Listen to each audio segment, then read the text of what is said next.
ஷே இதில் எப்பா யமதர்ம அறக்காரைக்கு இதில் எதிர்மனுதார் வழக்கறிஞர் பூரா எழுதி கிறுக்கி நாசம் பண்ணி வச்சுருக்கான். புரியுதா?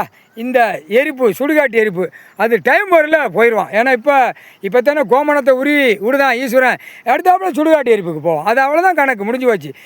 இந்த கணக்கு முடிஞ்சு வச்சு. அடுத்து நாங்கோலி சாலை ரோட்டுக்கு காவு கொடுத்தாச்சு. இதுதான் பைபாஸ் ரோடு. இந்த ரோடு டெல்லி வரைக்கும் பிடிக்கும் தீ மாதிரி. சக்கரம் 3ஆவது நாள் கணக்கு. 3ஆவது நாள் சக்கரம். உலக நாடு விமானம் ட்ரெயின் பஸ்ஸு ஈஸு எல்லாமே இந்த நாங்கோலி சாலை ரோடில் பூரா ட்ரெய்லர் ட்ரெய்லர் பண்ணுவோமா. இப்போ நம்ம ட்ரெய்லர் போடுதோம்.